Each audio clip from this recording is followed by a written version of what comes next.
हर हर महादेव की जय। शिव महापुराण कथा की जय।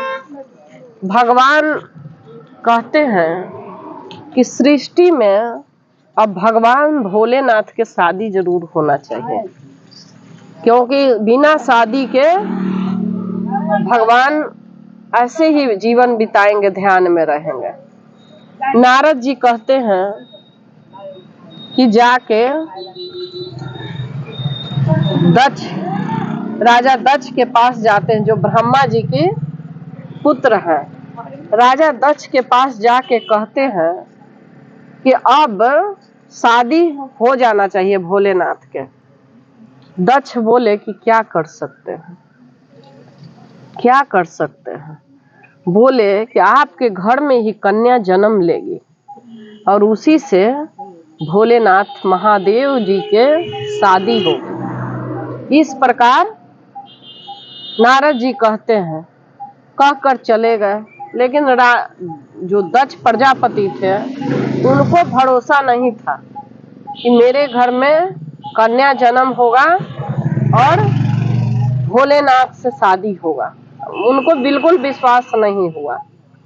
फिर ब्रह्मा जी, विष्णु जी, सब लोग देवताओं के साथ मीटिंग किए और कहे कि अब भगवान भोलेनाथ के लिए शादी का प्रस्ताव लेके जाना चाहिए।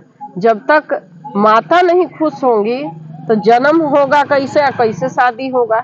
शादी के लिए तो सोच रहे हैं, तो लड़की होगी तब ना। लड़की ही जब जन्म नहीं लेगी तो कहाँ से शादी होगा। तो पहले तो माता का आराधना करना पड़ेगा, माँ प्रकट होंगी तभी शादी होगा। जाके दक्ष के पास ब्रह्मा जी जाते हैं। ब्रह्मा जी कहते हैं कि हे पुत्र दक्ष, और उनकी पत्नी से कहते हैं कि बहू, आप माँ का ध्यान करिए, माँ काली का ध्यान करिए, माता का ध्यान करिए, माता सती का ध्यान करिए, और वही आपके गर्भ से जन्म लेंगे और उसी से भोलेनाथ की शादी होगी। इस प्रकार ब्रह्मा जी कहते हैं और समाचार भगवान सुना के ब्रह्मा जी चले जाते हैं। माता सुनी तो माता जाके वो माँ जाके और माता के ध्यान करने लगी, तपस्या करने लगी। और काफी देर तक, बहुत दिनों तक राजा क्या करता था, राजा के जंगल में कुटिया होता था, वहाँ शिवलिंग रहता था, माता का मंदिर रहता था, वहीं लोग जाके ध्यान करता था। जब मन न लगे या कोई कामना हो तो जाके लोग ध्यान करता था। घर में साधना नहीं कर पाता है, घर में आदमी साधना नहीं कर पाता था, तो जाके गांव में, जो गांव के थोड़ा दूर होता था, वहीं पर उनका साधना स्थल था, साधना किए। और साधना के पश्चात भगवान, जो माता हिरण्य की नाम था शायद, और वो माता से प्रसन्न हो गई देवी और बोलती हैं कि वर मांगिए। जब माँ हुआ तो वर मांगी कि अब मेरे को वरदान दीजिए, और देवी प्रसन्न होके कहती हैं कि वरदान मांगिए। तो कह रही है माँ कि मेरे गर्भ से आप जन्म लीजिए पुत्र के रूप में, पुत्री के रूप में, मेरे गर्भ से पुत्री के रूप में आप जन्म लीजिए, और मेरी यही कामना है। भगवान जो ब्रह्मा जी बोले थे, माँ बहुत खुश हुई, बोले कि मैं भी चाहती हूँ कि जन्म लूं और आगे मेरा कार्यक्रम शुरू हो। इसी प्रकार गर्भ धारण करती है, आके समाचार दक्ष को बताती है, तो उनकी पत्नी गर्भवती होती है और माता जन्म लेते हैं उनके गर्भ से। जैसे जैसे दिन बीतता है, गर्भ में उनके मुख पर आभा बिखरता था। जैसे पेट में बच्चा होने के लिए रहता है, तो कोई कोई बच्चा जब होने के लिए रहता है तो एक आभा मंडल उसके प्रकाश छलकता है, उसका चेहरा अलग ही प्रकाशमय हो जाता है। गर्भवती महिला का लगेगा कि बहुत सुंदर, अलग ही तेजस्वी हो जाएगा। तो बच्चा भी तेजस्वी जन्म लेता है। और कई लोगों के पेट में जब बच्चा होता है तो मुंह मलिन हो जाता है। यहाँ लोग कहता है कि सुंदर होता है तो बेटी होता है, काला होता है तो बेटा होता है। ऐसा बात नहीं है। जब बच्चा कहते हैं ना कि पालना में होता है तभी पता चल जाता है कि बच्चा क्या करेगा। उसी तरह जब गर्भ में बच्चा आता है, गर्भ धारण करती है माँ, उसी टाइम पता चल जाता है कि बच्चा का क्या भविष्य है। चेहरा पे अलग ही निखार हो जाएगा और अति सुंदर, मन मुस्कुराने लगेगा, आनंदमय हो जाता है। बच्चा होने के लिए रहेगा तो हमेशा प्रकाशमय रहिएगा, आनंद में रहिएगा। वो बच्चा बहुत ही अच्छा होगा और बहुत बड़ा प्रकाशमय बच्चा ज्ञानी होगा। और जहां आपका मुंह मलिन है, गुस्सा है, कहिएगा कि बच्चा के मार दे पेटे में, अजीब तरह से है, मन बेचैन है, पूरा पेट नोच रहे हैं, लग रहा है कि बेचैनी है, वो बच्चा आपको आकर तंग करेगा। वो बच्चा आपको आके जरूर तंग करेगा। वही दिखाता है, माँ के पेट में ही पता चलता है कि बच्चा कैसा है। उसी प्रकार जब माँ के गर्भ सती को धारण किए तो माँ के अंदर प्रकाशमय, भूख न लगे, इतने आनंद में रहे ना कि भूख प्यास भी न रहे और खूब खुश रहने लगे, बहुत ही खुश रहने लगे, क्योंकि उनके अंदर शक्ति थी। तो बहुत ही सब लोग देखने आता था, कहता था कि कितना खुश रहती हैं। अब माँ बहुत खुश रहती है, उनको बच्चा होने के लिए है। 9वें महीने माँ अवतार धारण करती है और कहती है कि मैं आपके गर्भ से जन्म लिया है माँ, और बताती है कि मैं देवी का रूप हूँ और भगवान को ही, भोलेनाथ को प्राप्त करने के लिए जन्म ली हूँ। तो माँ कहती है कि ऐसे आपने जन्म लिया है तो सर मेरा झुक जाएगा, क्योंकि अभी तो माँ के स्वरूप में है। मुझे पुत्री रूप चाहिए, बच्चा चाहिए, जिसे मैं अपना स्नेह से दूध पिलाऊं और प्यार करूं। मुझे वैसा बच्चा चाहिए, इसी प्रकार स्नेह से प्यार करूं। माँ यही ना चाहती है कि अपने आंचल से लिपटा के बच्चों को दूध पिलाऊं, उससे प्यार करूं, वैसा ही मेरा बच्चा हो। माता अपना बच्चा के रूप धारण कर लेती है और दूध पिला रही हैं। सारे देवी देवता आके माता के दर्शन के लिए पहुंच गए। ब्रह्मा जी आते हैं, उनको आशीर्वाद देंगे क्या कि माता के प्रणाम कर रहे हैं, खुद ही आशीर्वाद ले रहे हैं ब्रह्मा जी। विष्णु जी आकर आशीर्वाद ले रहे हैं, नारद जी आशीर्वाद ले रहे हैं, सब देवी देवता, इंद्र और जितने देवी देवता हैं सब आके माता का आशीर्वाद ले रहे हैं। और माँ पालने में मुस्कुरा रही हैं, सबको आशीर्वाद दे रही हैं।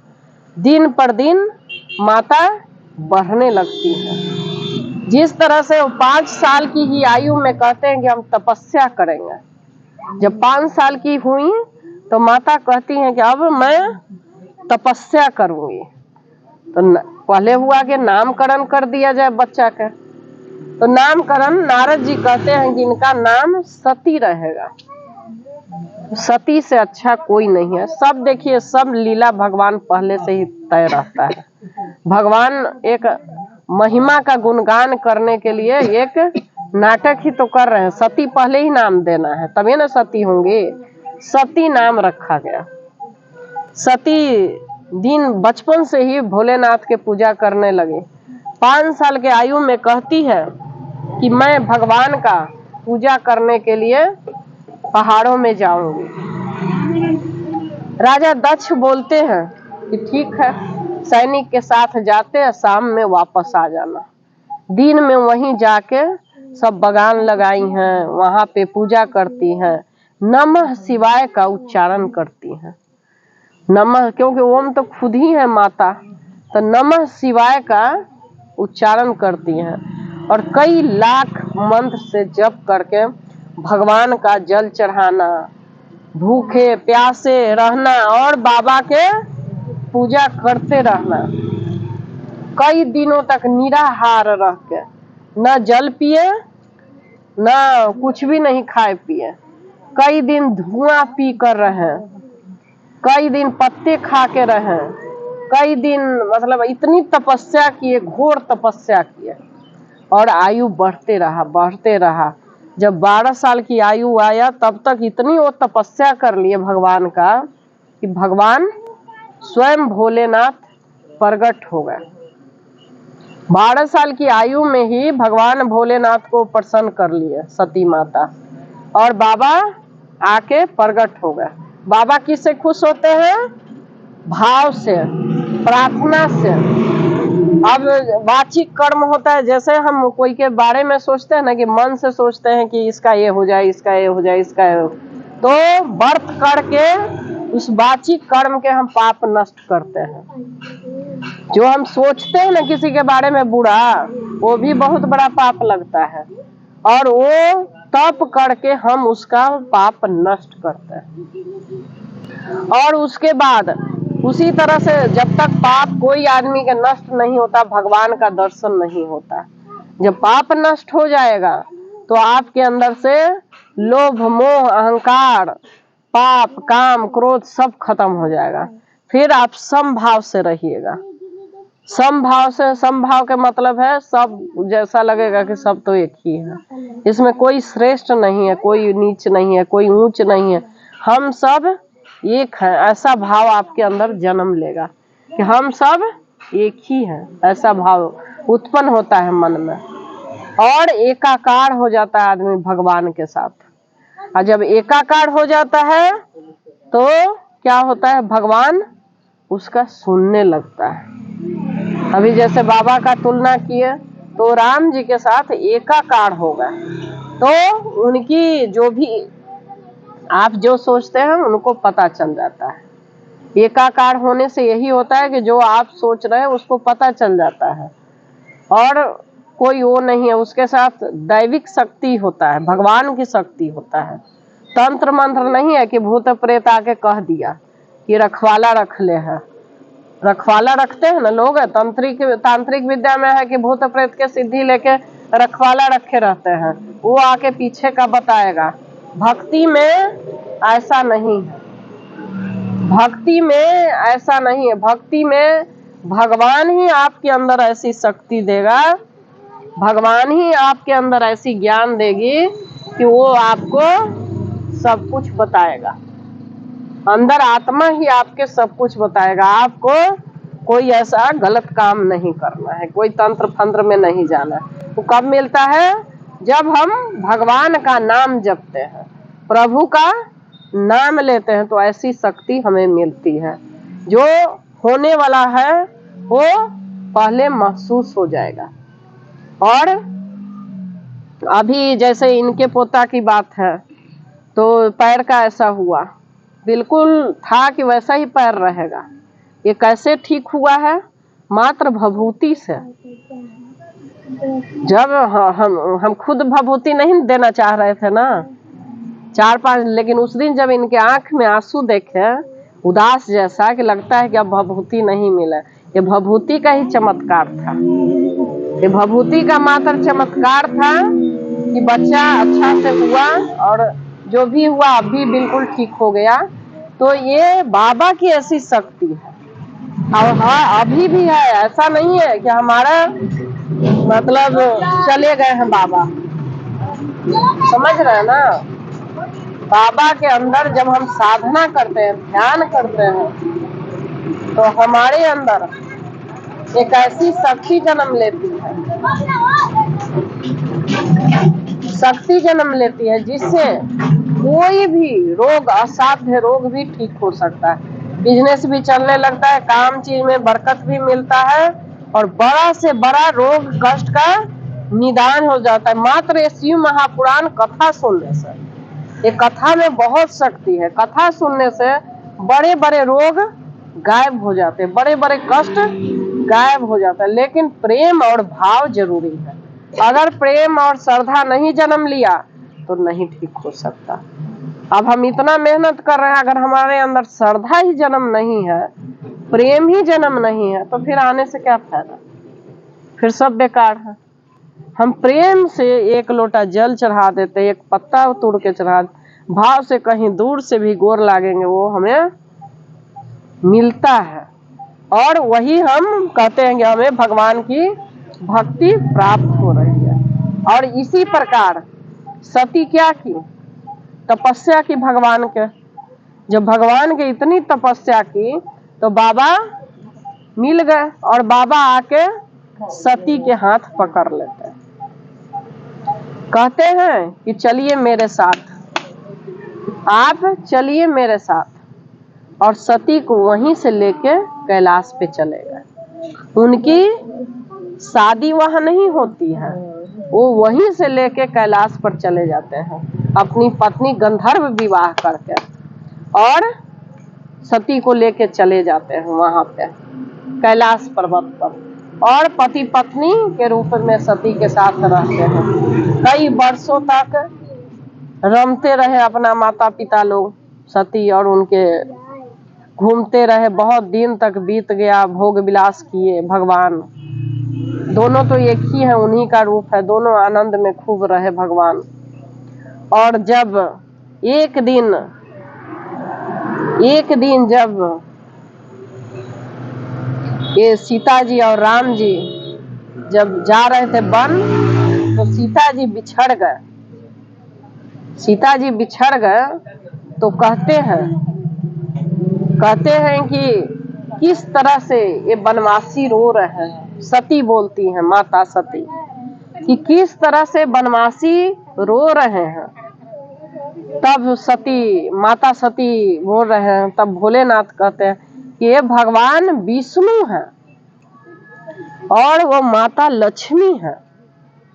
तब कहते हैं कि माता लक्ष्मी को रावण हर ले जाएगा, वो तो स्वयं जगत जननी है माता लक्ष्मी, और राम जी इस तरह से विष्णु होकर और रोएंगे? नहीं नहीं, ऐसा नहीं हो सकता।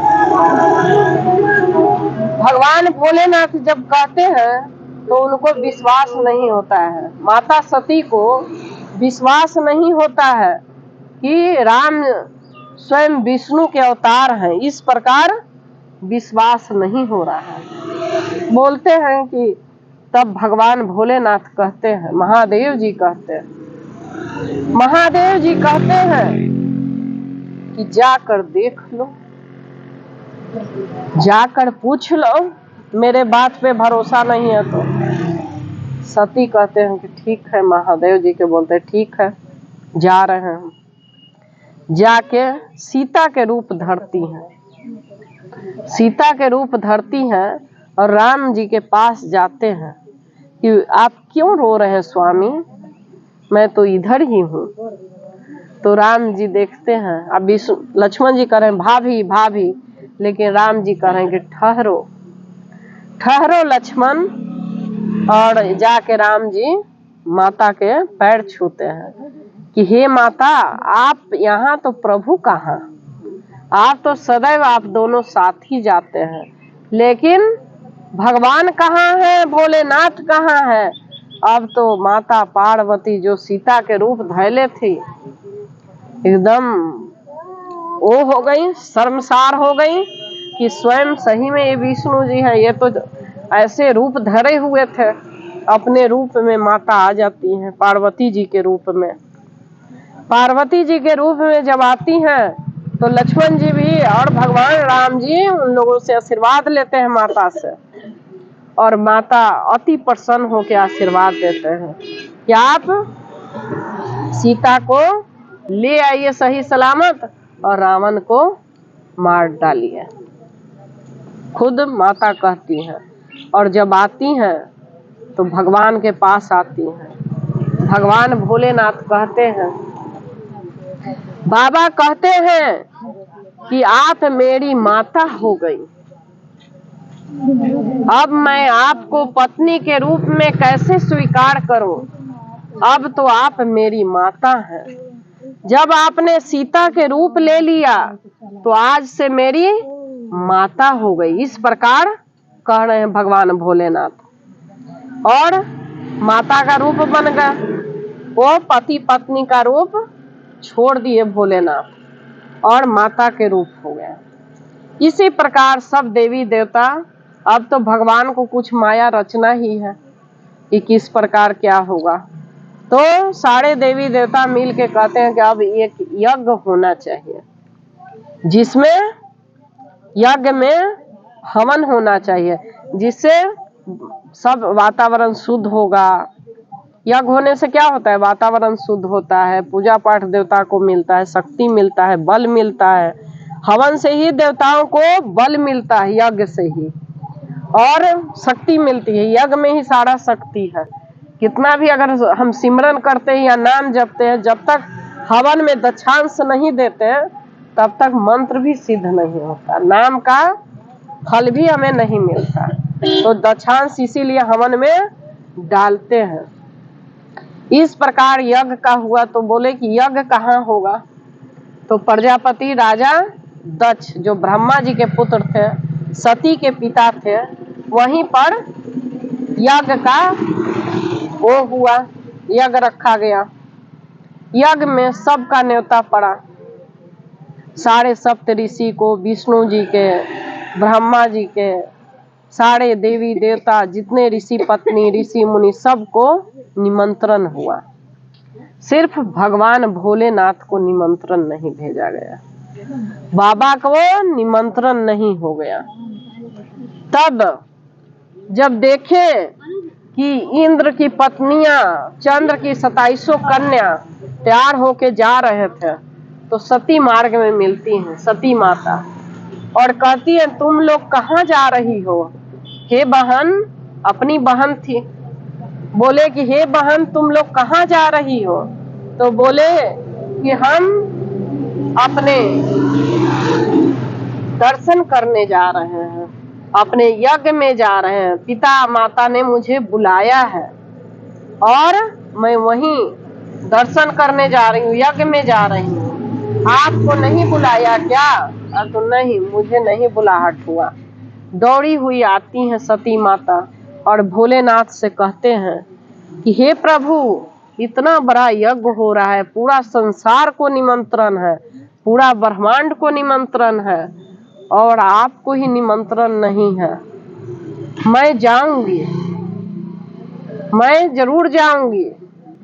भगवान कहते हैं भोलेनाथ कि जब भी शुभ जहां भी हो, वहां बिना बुलाए नहीं जाना चाहिए। किसी के घर में फंक्शन है, कोई कथा ही कराया, अगर आपको नहीं बुलाता तो जाना चाहिए। कोई शादी कर रहा है बेटा के और नहीं बुलाए तो जाना चाहिए। जब तक निमंत्रण नहीं हो नहीं जाना चाहिए। भगवान भोलेनाथ समझा रहे हैं, कह रहे हैं कि हे सती, तुम्हारे को निमंत्रण नहीं है, तुम मत जाओ। और नैहर तो ऐसा जगह है जहां बिना बुलाए जाना ही नहीं चाहिए। मैका ऐसा है जहां बिना बुलाए नहीं जाना चाहिए, अपने से नहीं जाना चाहिए। इस तरह से भगवान कह रहे हैं कि मैके बिना बुलाए किसी को नहीं जाना चाहिए। लेकिन सती जिद पर अड़ी रही, बोली कि मैं जाके जरूर पूछूंगी कि क्या हो रहा है भाई, हमारे को क्यों नहीं पूछा गया। जाती हैं सती, गुस्सा में जाती हैं। भगवान भोलेनाथ नंदी को और जो बसहा नंदी और एक रुद्रावतार भगवान भेजते हैं वहां कि जाइए आप भगवान वीरभद्र को, वहां पर साथ में दोनों को भेजते हैं कि माता के साथ जाओ, माता गुस्सा में जा रही है। माता इस प्रकार जा रही हैं, गुस्से में जाती हैं और बोलती हैं कि हे पिता, मैंने क्या गलती किया कि हमें निमंत्रण नहीं दिया? हमने क्या भूल किया कि हमें निमंत्रण नहीं दिया? तब कहते हैं उनके पिता जो राजा दक्ष थे, बोलते हैं कि तुम्हारा पति हमारे समाज में बैठने लायक नहीं है। वो एक जगह बैठा हुआ था तो मैं गया तो सारे देवी देवता उठ के खड़े हो गए, और तुम्हारा पति मेरे को देखकर उठा नहीं। वो देखकर उठा नहीं, उसने मेरा अपमान किया है, इसीलिए मैंने यज्ञ में उसे नहीं बुलाया है। तब सती कहती हैं, माता सती कहती हैं कि वो तो महादेव है, वो तो महादेव है, तीनों लोकों का मालिक है, वो कैसे उठकर आपको नमस्कार करते हैं? तो वो मेरे जमाई थे, तो फिर भी वो महादेव है, वो आपको उठ के नहीं करते। तो इसीलिए भूतधारी को मैंने छोड़ दिया, इसीलिए भस्मधारी को मैंने छोड़ दिया, इसीलिए भूतधारी को छोड़ा, इसीलिए माथे पर गंगा है उसको मैंने छोड़ा, जटा चलता है उसको मैंने छोड़ दिया, गले में सांप का माला पहनता है वो भिखारी, उसको मैंने छोड़ दिया, अंग पर भभूति लपेटा हुआ है, राख लपेटे हुए है, उसको मैं बुला के सभा में बैठाऊंगा, इसलिए उसको मैं छोड़ दिया। नंगे रहता है, मृग का छाला बांधे हुए नंगे घूमता है, गले में मुंड के माला पहनता है, त्रिशूल लिए हुए हाथ में, वो हमारे सभा में बैठने लायक नहीं है। माथा पर आधा चंद्रमा रखे हुए है, आंखों में सूर्य बसाए हुए है, भगवान का आंख ही सूर्य भगवान है, तो सूर्य बसाए उसे मैंने छोड़ दिया। वो यहाँ समाज में बैठने के लायक बिल्कुल नहीं है, वो तो शमशान घाट का ही शोभा पाने वाला है, उसे हमारे समाज में बैठने लायक नहीं है। माता सती इस प्रकार कहती है कि बस रुक जाइए, अब नहीं मैं सुनूंगी, अब इतना बड़ा मेरे पति के बारे में जो शिवद्रोही है वही सुन सकता है भगवान का इतना निंदा, जो शिव का निंदा सुने उससे बड़ा पापी कोई नहीं हो सकता। और उसी टाइम अब सप्त ऋषि तो समझ गए कि अब अनहोनी होने वाला है, सप्त ऋषि और उनकी पत्नी उठ के चले गए जो शिव को मानने वाले थे। इसीलिए हमेशा मैं कहती हूँ कि जो शिव के मानने वाले हैं वो कभी भी गुरु का अपमान नहीं सहेंगे, वो सब उठ के सत्संग से निकल गए यज्ञ से। और माता कही कि अब नहीं सह सकते, माता मना रही है उनकी, और वो नहीं मानी और अग्नि में कूद पड़ी कुंड में कि ना ये यज्ञ होगा, ये कभी यज्ञ नहीं होगा, मैं अपने शरीर को भस्म कर रही हूँ, क्योंकि एक कान शिव की निंदा सुनी है, एक कान शिव की निंदा सुनी है, और मैं ये कैसे हो सकता है कि मैं अपना शरीर रहने दो। जब शिव के निंदा सुनने के बाद ये शरीर किस काम का, मेरे कोई काम का नहीं है, अब मैं इसे भस्म करूंगी, और वही अग्नि में कूद जाती है। और उसी समय जो नंदी बाबा हैं, श्रृंगी भृंगी जो उनके साथ 5 गो सेना है, सब तहस नहस किए, और एक जाके दौड़े हुए जाता है कैलाश पर और भोलेनाथ से कहते हैं कि हे प्रभु, माता ने अपने आप को भस्म कर दिया। उसी समय अपना एक जटा गुस्सा में भगवान निकालते हैं और वीरभद्र शिव के समान ही शक्तिशाली अपना पैदा करते हैं उस जटा से, और बोलते हैं कि जाके यज्ञ भस्म कर दो, यज्ञ खत्म कर दो। शिव के गण चल पड़ा यज्ञ खत्म करने, वहां जाके लड़ाई होने लगी, सबको विध्वंस कर दिया। विष्णु जी भी लड़ रहे हैं उन लोगों के तरफ से, ब्रह्मा जी माया में सब मोहित है, सब लड़ रहे हैं, शिव भक्त सब हट गए, जो शिव के भक्त हैं वो रास्ता छोड़ के हट गए। क्या करना चाहिए, ज्ञान यही है कि हट जाना चाहिए, भगवान का भी आदेश है कि हट जाओ। और वो सब लड़ने लगे, और उसी समय जाके जो वीरभद्र को भगवान ने जटा से पैदा किया था, जन्म दिए थे, वो जाके दक्ष प्रजापति का सर काट देते हैं, सर ही धड़ से अलग कर देते हैं। और सबको मार देते हैं। सब गिर गए, सारे धरती पे गिर गए, सब परास्त हो गए। भगवान शिव के सेना के सामने कोई देवता की शक्ति काम नहीं करता। कहा गया है कि जब शिव के पूजा करते हैं तो अन्य कोई देवी देवता की जरूरत ही नहीं है। जो भगवान शिवलिंग के पूजा कर लिया उसको कोई जरूरी ही नहीं है कहीं जाने का। जो भगवान भोलेनाथ का नाम जप लिया उसे कोई और नाम की जरूरत ही नहीं है। इतना भगवान के नाम में शक्ति है। इस प्रकार वो कहने लगे। अब भगवान भोलेनाथ आते हैं, भगवान बाबा आए तो देखें सब विष्णु जी। अब क्या करें, प्रभु आ गए, विष्णु जी के चरण पकड़ लिए, भोलेनाथ को गुस्सा कैले थे। भगवान क्या है, शंकर जी बहुत गुस्सा में है और उस गुस्सा में ही भगवान वो कर लेते हैं अपना, विष्णु जी पैर पकड़ लेते हैं, ब्रह्मा जी पैर पकड़ते हैं, कहते हैं कि क्षमा क्षमा क्षमा कर दीजिए। उधर से सास आके पैर पकड़ लेती है कि प्रभु क्षमा करिए, प्रभु क्षमा करिए, हमसे भारी भूल हुई है। विष्णु जी भी क्षमा मांग रहे हैं कि आप ही की सृष्टि है, अगर आपके अंदर इतना गुस्सा आ जाएगा तो कैसे सृष्टि चलेगी। आप ही के रचा ये लोक है, आप ही के रचा ये सृष्टि है, आप ही के रचा ये सारी माया है, शक्ति है। और जब आप ही नहीं रहेंगे तो ये कैसे होगा।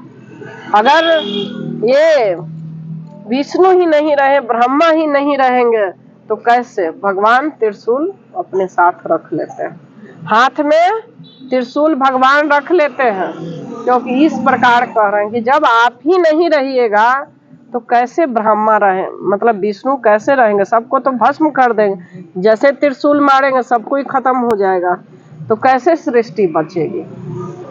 भगवान थोड़ा सब्र किए और जब सास पैर पकड़ती है कि हे नाथ क्षमा कर दीजिए, मेरे पति को जीवित करिए, तब वीरभद्र को कहते हैं कि जाओ मेरे ससुर को जीवित किया जाए, जाओ कोई सर ले आओ।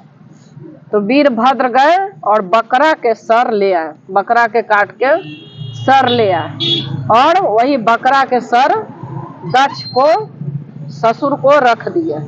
तो उस दिन से बकरा का सर दक्ष को मिला, बकरा का सर ससुर को मिला। दक्ष प्रजापति बकरा बन गए, सर बकरा का और धड़ दूसरा हुआ, तो उनको जीवित दिए। और सती को अग्नि से निकाले, माता सती को, और अग्नि से लेके और चल पड़े। और अग्नि ये हरिद्वार में उनका बहुत अच्छा है कि माता के किस तरह से अग्नि से निकाले हैं और हाथ में लेके चल पड़ रहे हैं। और वो माता के लेके इस तरह से प्रेम से चल रहे हैं, रो रहे हैं, प्रभु रो। कई बरस बीत गया और इतने प्रभु रो रहे हैं माता के लिए, उनके जीवन में अब कुछ भी नहीं है। जब माँ ही नहीं है तो मैं कैसे जीऊंगा। और इस तरह से भगवान रो रहे हैं, रोते हैं, बिलखते हैं और सती को चूमते हैं। और कई बरस बीत गया और इस तरह से सीने से लगाए माँ के घूम रहे हैं। सारे देवी देवता बिलख रहे हैं कि जब माँ ही नहीं है तो प्रभु तो पागल हो गए, अब क्या किया जाए।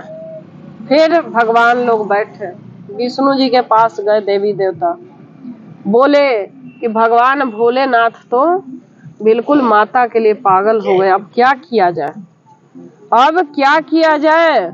भगवान भोलेनाथ तो अब पागल हो गए माँ के फेर में, तो अब कैसे कम से कम माँ को अलग करेंगे तो भगवान ठीक हो गए।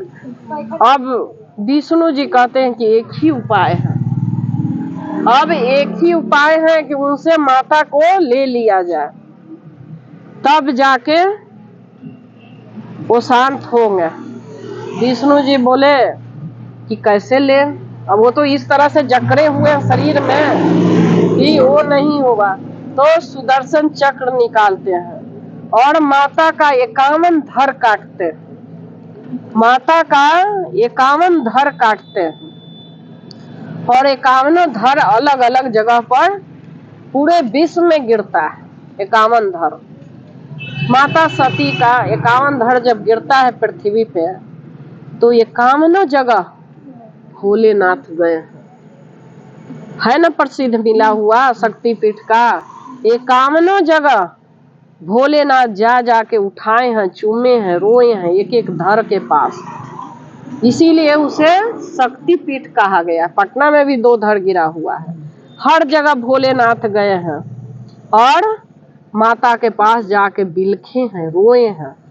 और उसके बाद 51 जगह घूम के माँ का हृदय से लगा के और फिर एक जगह जाके वो ध्यान मग्न हो गए।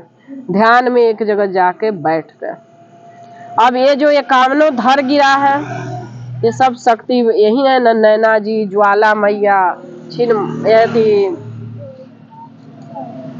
चिंतपूर्णी माता जहाँ चिता गिरा हुआ है, चामुंडा माता सर गिरा हुआ है, पटन देवी है दोनों जगह माता के बाजू गिरा हुआ है। ऐसे ऐसे 51 जगह गिरा हुआ है। वो शक्ति पीठ है कि ज्वाला जी है, अभी भी जलती हैं, कितना अच्छा से जल रही हैं। तो ज्वाला जी, नैना देवी जहाँ 8 गिरा है वहाँ नैना देवी है। चिंतपूर्णी जहाँ चिता गिरा हुआ है, कहीं योनि गिरा हुआ है जो अभी भी कहाँ इधर कामाख्या में है। तो सभी जगह उनका अंग अंग गिरा हुआ है भगवान का। और उसी जगह शक्ति जब गिरा हुआ है तो सब लोग जाके वहाँ तपस्या करता है। माता का साक्षात शक्ति है और उस शक्ति का वहाँ पालन होता है। जाके लोग कई तपस्या करते हैं, जाके जाना भी चाहिए। और वैसे ही भगवान जा जाके फिर भगवान आ जाते हैं यहाँ, भगवान फिर अपना लीन हो जाते हैं। और प्रभु अब माँ का शक्तिपीठ में विष्णु जी कहते हैं कि अब जहाँ जहाँ लोग श्रद्धावश भक्ति भाव से भगवान के चरण में जाएगा, शरण में जाएगा, उसकी मनोकामना पूर्ण होगी। जो उनकी भक्ति में जाएगा उनकी मनोकामना पूर्ण होगी।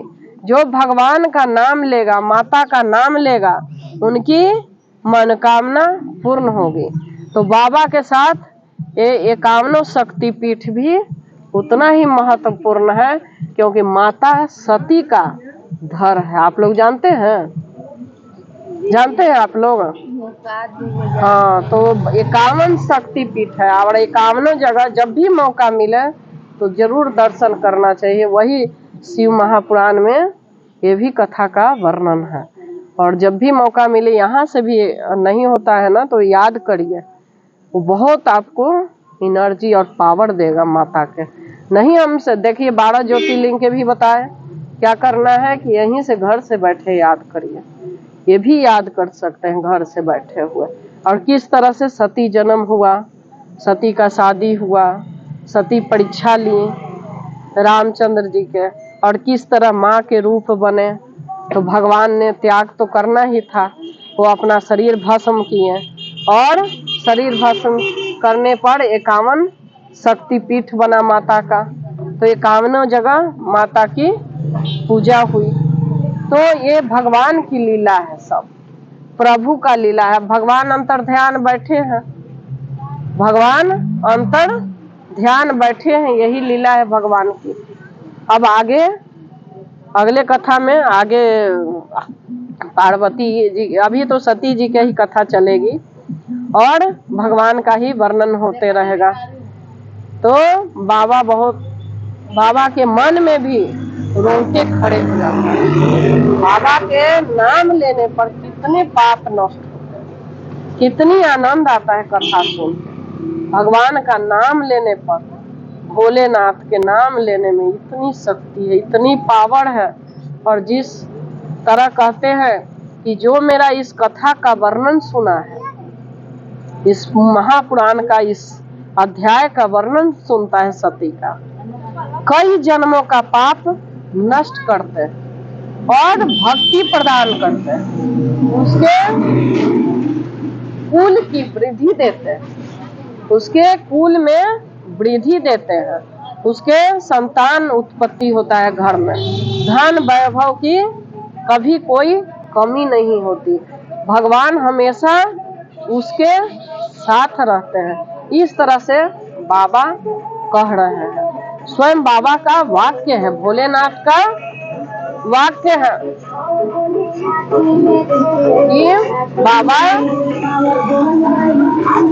हर हर महादेव की जय, शिव महापुराण कथा की जय।